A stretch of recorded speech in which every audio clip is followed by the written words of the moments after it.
Welcome back to Conflicts of Interest. This is episode 324.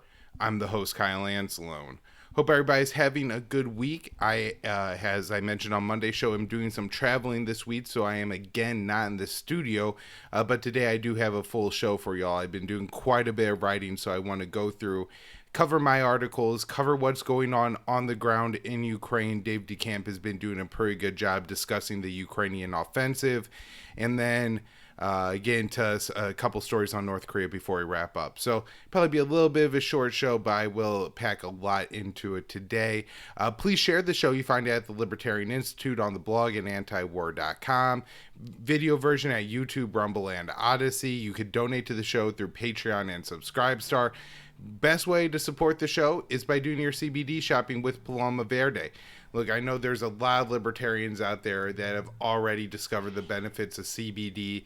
There's so many great things that you could do for yourself with CBD, whether it's better sleep, having more effective digestion, eating at the right times. Paloma Verde has everything that could help you out with anything you got going on. So head on over to PalomaVerdeCBD.com. Use the promo code PEACE, and you get 20% off. The show's going to get a 25% kickback on your purchase. So, it's a great way. You're going to get a discount. The show's going to get something back for it. So it's a great way to help out your favorite show and to help out yourself. All right, now let's get into the episode. So first article I have today is from Dave DeCamp at antiwar.com, and he is discussing the offensive that Ukraine is carrying out right now. And it's the first time since this war started that Ukraine's carried out any kind of successful military operations. It really does seem that way. Now, we could argue about whether in the early days of the war, if Russia was really trying to conquer Kiev, and if the Ukrainian government did put together enough of a force to stop that invasion, or if Russia had other plans. But Dave writes, Ukrainian forces on Monday pushed further into the Kharkiv region as Russian troops withdrew from the area, and the Northeastern counteroffensive continued to show success.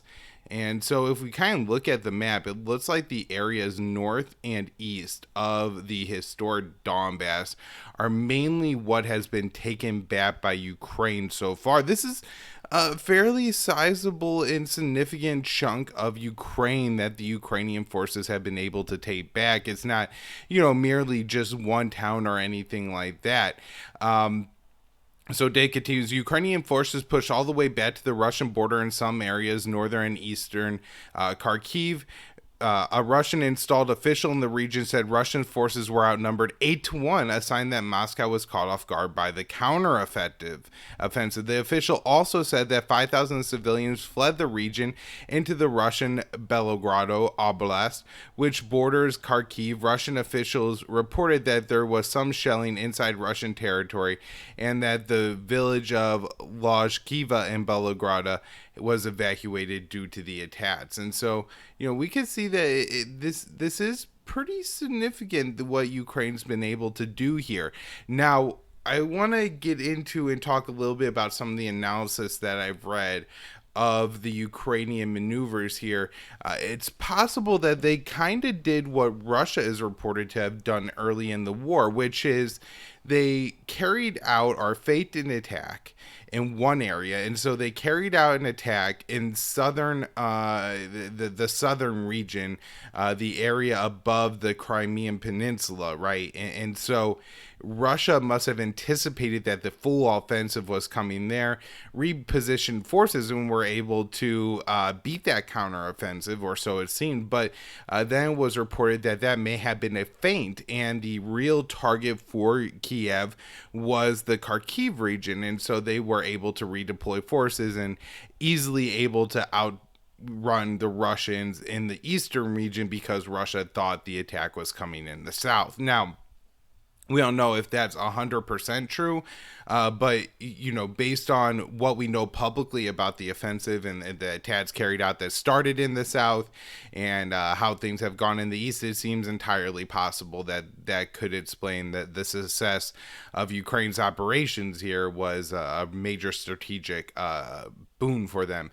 The Ukrainian advances have put more pressure on Russian President Vladimir Putin to escalate the war, which he has framed as a limited special military operation.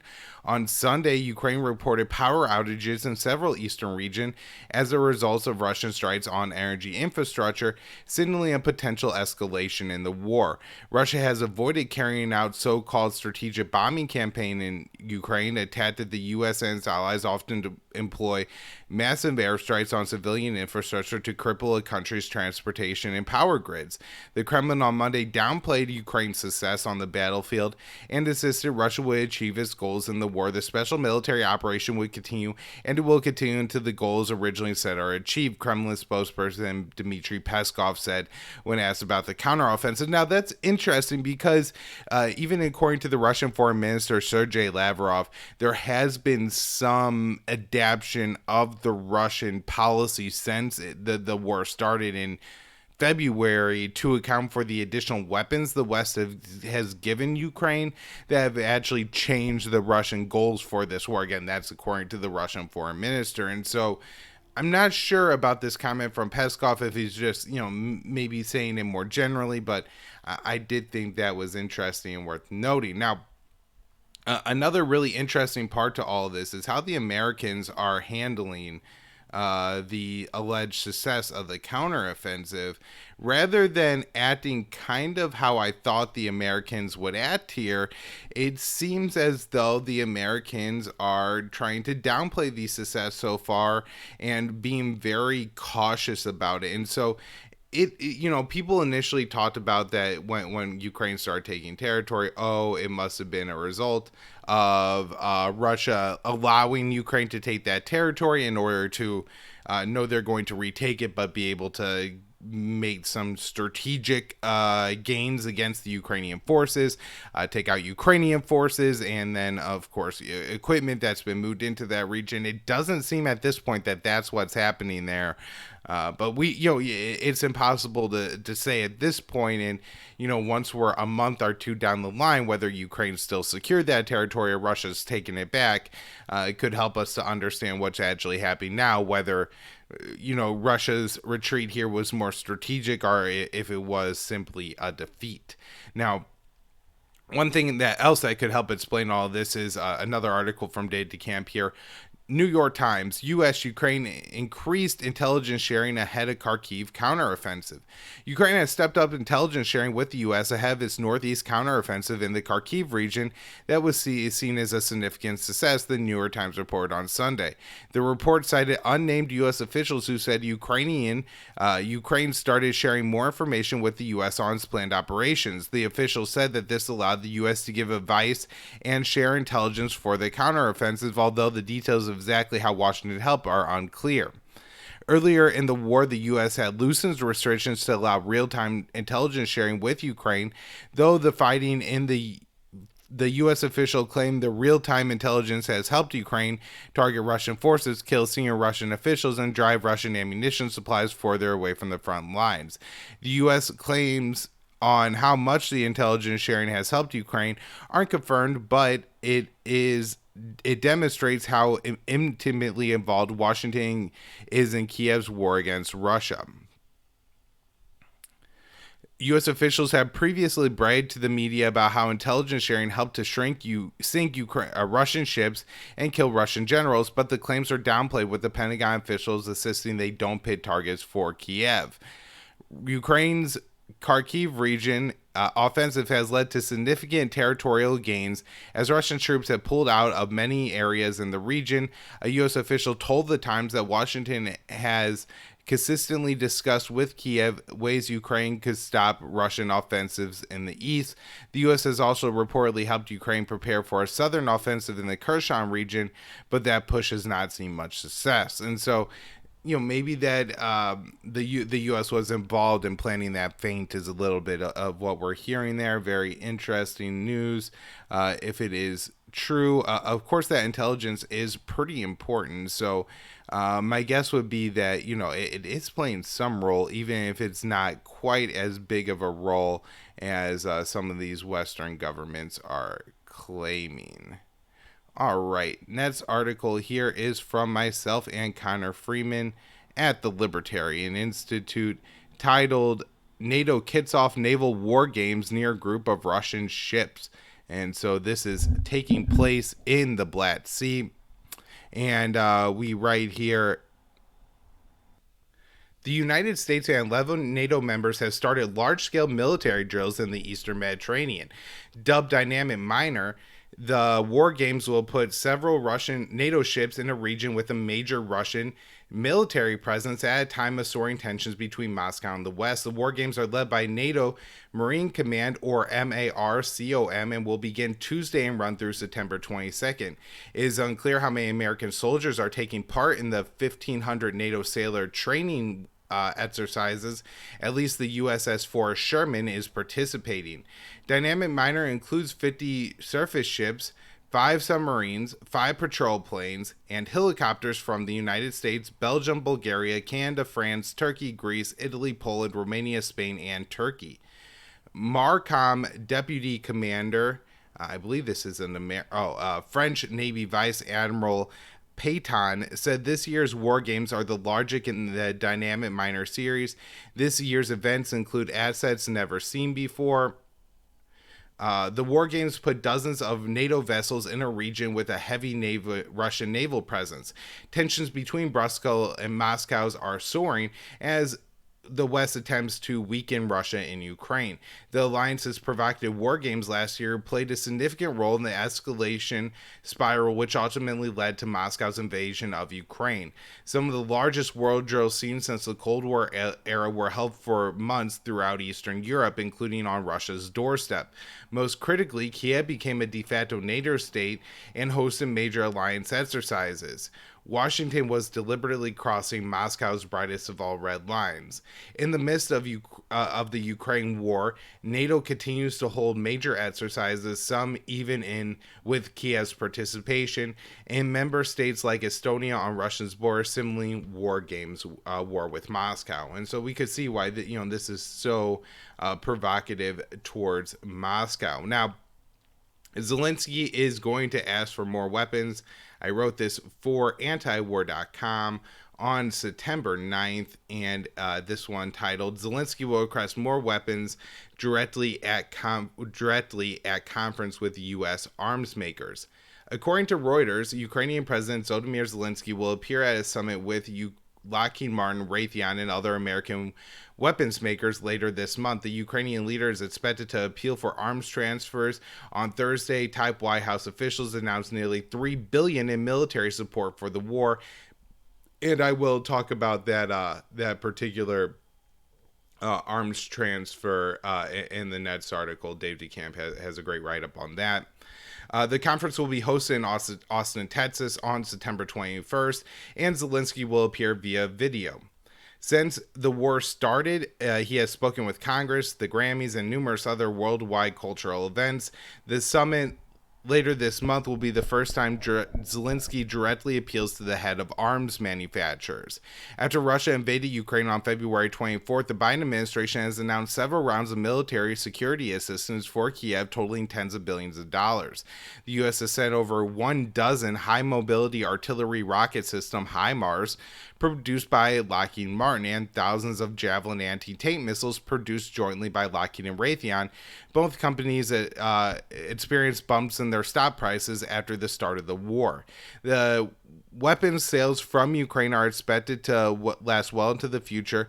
This week, Secretary of Defense Lloyd Austin told a group of European officials the U.S. support for Kiev for the long haul. We will work together with you to train Ukraine's forces for the long haul.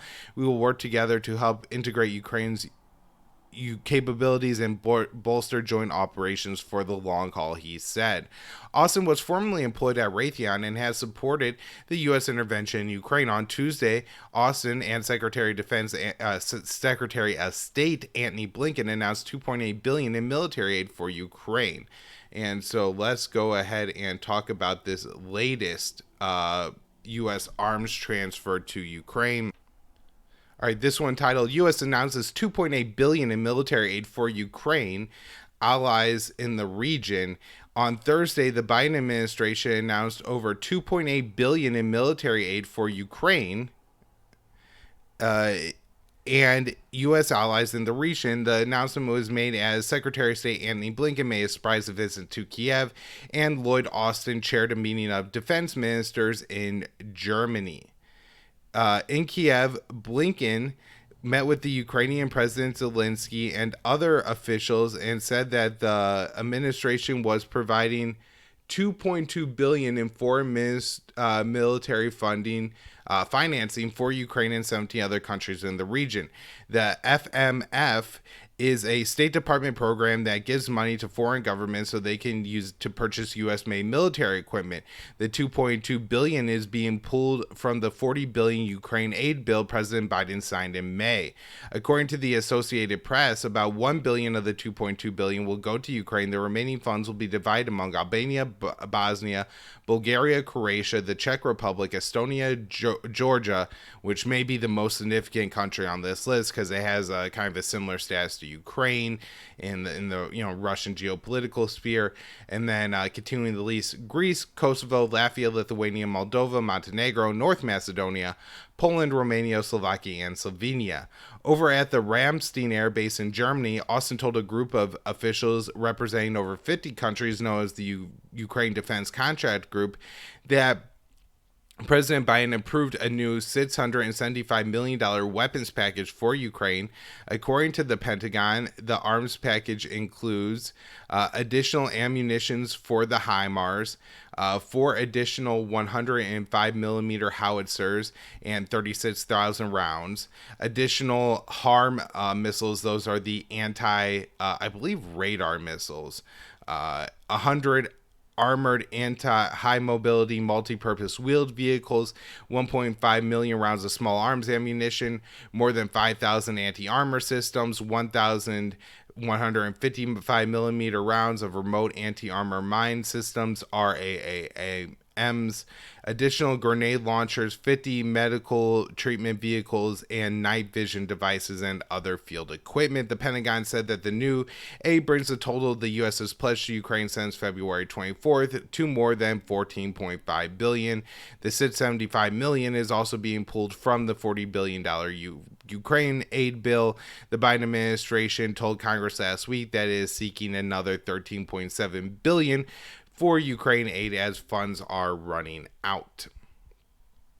All right, so next up, I want to get into a few stories that more deal with the economic war between Russia and the West and less with the actual on-the-ground fighting in Ukraine. Although I should mention that the communications director, I believe is his title, for the National Security Council, that is John Kirby, the former Pentagon spokesperson, said that the White House will announce another weapons package soon. So I'm expecting that at least by the end of the week. Maybe I'll be writing that up for the Institute on Friday. The next article that I wrote on September 13th for the Libertarian Institute. UN seeks to expand Russian grain export agreement to include Russian ammonia. The United Nations is pushing to include a key product in fertilizer within a deal that allows Moscow and Kiev to export grain through Ukrainian ports. A Western diplomat said expanding the grain deal to include ammonia from Russia could stabilize the grain deal. Russian President Vladimir Putin recently criticized the export agreement because the food products were going to wealthy countries that have sanctioned Moscow rather than low-income countries. On July 22nd, the UN and Turkey successfully negotiated an agreement between Russia and Ukraine to allow food-related products to be shipped from Kiev's Black Sea ports. Nearly 100 ships carrying 60 tons of grain have so far been exported through the Black Sea. Last week, Putin and Turkish President Tayyip Erdogan attacked the agreement because only a small percentage of food transport through the Black Sea has made it to poor countries. And this is from Erdogan, not Putin. The fact that the grain shipments are going to countries that implement these sanctions against Moscow disturbs Mr. Putin. We also want these shipments to start from Russia. The grain that comes as part of this grain deal, unfortunately, goes to rich countries, not to poor countries. And so, again, Erdogan is a NATO head of state here. And so, him sympathizing with the Russian issues with the grain deal so far mean that Russia probably has some legitimate issues with the grain deal so far. On Wednesday, a Western diplomat told Reuters that expanding the grain deal to include ammonia could preserve the deal. By having a key Russian company export through the same Black Sea corridors that the Ukraine grain is going through, stabilizes the agreement in a way that it could continue. Ammonia is a key ingredient that is used in nitrate fertilizer. A pipeline from Russia to Ukraine's Black Sea ports carries 2.5 million tons of ammonia per year, and that was shut off when Moscow invaded Ukraine in February. A top UN official said ammonia is essential for the world economy. The absence from the market of ammonia merely shipped through Ukraine has caused substantial hardships in countries dependent on that product. We believe that the resumption of shipment will help to stabilize fertilizer prices worldwide and avoid a global food crisis, Chief Executive Ed Weiner said in a statement. While expanding the agreement to increase Russian imports, will increase Russian exports, Washington may support the UN proposal. Despite calls to isolate Moscow, the White House has encouraged American companies to import Russian fertilizer on multiple occasions. All right, so now I want to go over some articles on price caps. I think I probably have 3 of them here today. And of course, these price caps are the brainchild of Secretary of Treasury Janet Yellen, and the idea is that the U.S. is going to, and the Western countries are going to set a maximum price that Russian oil will be paid for, and it's expecting China, India, and every other country in the world, including Russia, to also adapt and enforce these price caps. And so this is a pretty bold play. Russia has made several threats about what they're going to do in response. This is the article from myself and Connor Freeman. The White House called on India and China to implement the G7's price restrictions on Russian oil exports. Since the West started to curb energy exports from Moscow in response to the war in Ukraine, India and China have significantly increased their imports of Russian energy. On Tuesday, Beijing and Moscow signed a new agreement to trade oil in yuan and rubles. U.S. Deputy Treasury Wally Adamino said he hopes China and India will join the G7 price caps on Russian oil. Our hope is that countries like India and China will take advantage of the price cap coalition join or take advantage of the price cap coalition to lower the amount of money that Russia makes from its oil exports. Last week, the G7 announced it would set a maximum price for which Russia could sell its oil. In order for the West plan to work, Moscow and other countries must comply. The Kremlin reacted sharply to the announcement by indefinitely closing the Nord Stream 1 pipeline, a move which sent Europe energy prices soaring. The price caps are the West's latest move in a months-long economic war with Russia. In response to Moscow's invasion of Ukraine, President Joe Biden said he would attempt to destroy the isolated economy. So far, the sanctions regime has largely backfired as Europe is suffering with gas prices at 10 times the average, and the Russian economy has fared far better than expected. Part of the Kremlin's economic success has been finding markets for its oil in India and China. The Center for Research on Clean Air reports that Russia exported 158 billion in oil from February to August, while most of that was exported to Europe. The EU decreased its exports over that period.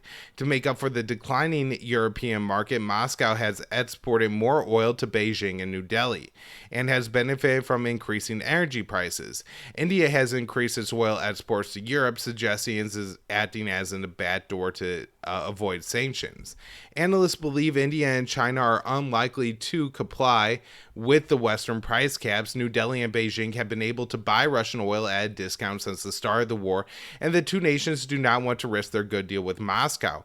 The Kremlin says it will cut off any company or state that institutes the G7 price restrictions. Additionally, growing ties between Washington and Taipei have given Beijing and Moscow incentive to deepen cooperation, highlighted by U.S. House Speaker Nancy Pelosi's visit to Taiwan in August. China believes America is moving closer to supporting Taiwanese independence. Beijing and Moscow are conducting joint war games along with signing oil contracts priced in yuan and rubles, signaling to the West they have abandoned their long-standing hostility. Then this was from Connor on September 9th at antiwar.com. EU bats off Russian energy price cap. All right, Connor writes here. The European Union is backing off its sharply divisive plan to implement a price cap on Russian gas, according to Reuters. There were major concerns leading up to the emergency meeting of the EU ministers in Brussels on Friday, but the overriding fear was Moscow would respond by cutting all gas exports to the continent. This comes as winter with energy prices already soaring as a result of the Washington-led sanctions campaign intended to isolate and cripple Russia's economy. The campaign has backfired with the ruble rallying against the dollar and mounting inflation plaguing the United States and Europe. The G7 recently announced a plan to impose a maximum price on Russian oil by early December. This policy had been pushed heavily by the U.S. Treasury Secretary Janet Yellen, and now analysts have warned that this could see Moscow cut production in response, possibly raising global oil prices to stratospheric $380 per barrel. The Kremlin responded to the G7 announcement by indefinitely closing the Nord Stream 1 pipeline, which brings natural gas from Russia to Germany. Moscow said it would cut exports to any country attempting to implement restrictions. Natural gas prices in Europe are already 10 times what they were last year. On Wednesday, the EU said it would be making a proposal to cap the price of Russian gas. European Commissioner President Ursula von der Leyen said that the provocative measure was necessary to punish Moscow and deprive it of further revenue to fund its war in Ukraine. Putin said that he would cut gas to Europe if Europe implemented this. However, a minimum of 10 EU states opposed the plan, including Germany, Italy, Poland, and Greece. The Czech Republic was advocating that the plan not even be discussed. At a ministerial meeting this month, Prague massively demonstrated with 70,000 people across the political spectrum protesting against NATO's proxy war in Ukraine and raising energy prices caused by the anti-Russian sanctions blitz. As the cold winter approaches, such anti-government protests are expected to become more frequent. At any rate, the blot saturation would have required unanimous approval, which appears now to be highly unlikely. And while Washington doesn't seem to have Europe's full compliance on this, Dave DeCamp writes the Treasury is planning in its preliminary guidance to say that any country that isn't instituting the price caps is going to be subject to American sanctions. So that's a pretty serious statement. Now, I want to move on and talk about I think this is my second to last article that I have on the show today. Putin will meet with Modi Xi this week in an effort to boost ties with India and China. Russian President Vladimir Putin is scheduled to meet with two prominent world leaders this week, Indian President Modi and Chinese President Xi. Moscow has found economic refuge in Beijing and New Delhi as the West attempts to cripple Russia's economy through unprecedented sanctions campaign. In response to Russia's invasion of Ukraine, President Joe Biden led the America's NATO allies in an economic war against Moscow. The Biden White House has targeted Russia with waves of sanctions in an effort to isolate and cripple its economy. However, the sanctions spree appears to have backfired as inflation continues to plague Western countries while Moscow has been able to maintain its economic strength by bolstering exports to India, China, and several other non-NATO states, and even Turkey, which is a NATO state. Putin will meet both with Modi and Xi in Uzbekistan, while talks with the Chinese president will take place on Thursday. The trip to Central Asia will be Xi's first international outing in 2 years, underscoring the special relationship that he has with the Russian president. The two major powers are planned to discuss issues related to Ukraine and Taiwan, where both Russia and Taiwan see American involvement as crossing key red lines. The presidents will discuss the bilateral agendas and the main regional and international topics, a Russian official has said. On Friday, Modi will travel to Uzbekistan for a meeting with Putin. On top of the agenda is Moscow's economic ties with New Delhi, the Kremlin stating that there are plans to discuss the issues of saturation of the Indian market with Russian fertilizer and bilateral food supplies. After being hit with Western sanctions, the Indian market has been a vital lifeline for Russia. So far in 2022, trade between Moscow and New Delhi is up 120%. According to Russian officials, a critical export has been Russian fertilizer, as New Delhi has imported more of the goods so far this year than in all of 2021.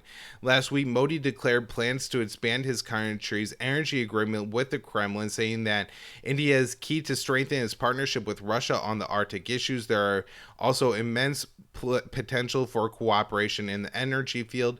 Delhi increases oil imports from Moscow to nearly 1 million barrels per day in June, hitting record levels. All right, wrapping up today's show, I want to cover this article that I wrote for antiwar.com on September 9th. I think it's a really important story that isn't getting any coverage because of everything that's going on with Russia and China, and somewhat understandably that those are very important subjects to cover as well. But this is really important. North Korea talking about their nuclear policy. So North Korea vows to strengthen its nuclear deterrent in response to American imperialism. For the first time in a decade, Supreme Leader Kim Jong-un signed a new law updating North Korea's nuclear policy. Pyongyang hardened its nuclear options by vowing never to abandon its ultimate weapon and declaring it will use nukes to prevent regime change. The new legislation lays out a scenario where North Korea would use nuclear weapons first. The law states, in the case of command and control systems over a state of nuclear forces is placed in danger owing to attack by hostile forces, a nuclear strike shall be launched automatically and immediately to destroy the hostile forces. And so I think what this is saying is that if, for example, South Korea or the US would invade North Korea, even if they don't use nuclear weapons, North Korea will. They're making it clear that they're going to use nukes in response to regime change attempts. The new the new law announced on Friday uses stronger language than previous North Korea decree issued in 2023 that governed nuclear use, which said that Pyongyang can use nuclear weapons to repel an invasion or attack from a nuclear hostile state and makes retaliatory strikes. And so I think then it was saying that, look, if a nuclear state invades us, we don't necessarily have to let them use nuclear weapons first, but we would use nuclear weapons against them. And it also was a can from an automatic response, which I think is different and stronger language. North Korea made the announcement amid increased tensions between Washington, Seoul, and Pyongyang. The U.S. and South Korea recently kicked off live-fire war games for the first time in several years. While Washington claims the drills are necessary to address the threat posed by Pyongyang, the Kim government views the military exercises as highly provocative simulations for regime change. According to the Daily Beast, Pyongyang is correct to perceive the war games as a threat. Sources familiar with the U.S.-South Korean military alliance says the games will climax in a decapitation exercise where they play invading the heart of the North Korean command structure and taking out Kim Jong-un, Donald Kirk reported for the Daily Beast in August. North Korean media reported Kim stressed nuclear weapons are an antidote to U.S. imperialism. The adoption of laws, regulations related to the nationwide nuclear force policy is a remarkable event, as our declaration that we legally required sorry, I lost my place here, acquired deterrence as means of national defense. He continued, as long as nuclear weapons exist on Earth and imperialism and anti-North Korean maneuvers of the U.S. and its followers remain, our road to strengthening our nuclear forces will never end. And so, look, everybody's capitalizing, our road to strengthening our nuclear forces will never end, but he's pretty clearly putting in there that, like, this is a response to the U.S. imperialism and feeling like they're under attack by the United States, and that's why they're that they're doing this in response. So Kim opened his speech on nuclear weapons policy by vowing to never give up North Korea's nuclear weapons. Again, he does put in caveats saying it's because of the imperialism, other countries having nukes, and the anti-North Korean maneuvers, which, look, are never going away. And so then we have one more statement from Yang Moon Jin, a professor of University of North Korean Studies in Seoul, explains that the policy change is so significant. North Korea mentioning the possibility of using nuclear weapons if and when attacked on a state level and leader is imminent and significant, even though it states nuclear weapons are defensive and a last resort. So obviously the North Korean state still recognizes that if they use nuclear weapons, it will mean the end of North Korea. But they are trying to put out strong statements that they're not going to tolerate being pushed around by the U.S. and South Korea. All right, that'll wrap up the show for today. Again, I hope the audio and everything was okay. Obviously, I'm out of my normal setup. I don't have my microphone stand. I had to hold the thing the whole time, so it was a little bit different. But I hope you all are enjoying the show. If you are, please take the time to either share the show or support the show in some way. It could be as simple as, again, just hitting the retweet button, hitting the like button on Twitter, or telling somebody, hey, check this out. Another great way to help out the show is by doing your CBD shopping with Paloma Verde. You guys have made conflicts of interest. I'm so surprised, and this is so cool. In August, we were Paloma Verde's top affiliate, and so that's really cool. That means y'all are using the promo code and everything, and we're certainly seeing it by the income that we're making and putting back into the show from it, but again, the fact that we were their top in August was really cool. So, thank you all so much, again, for helping myself and Connor make this show a success, and we'll be back next time.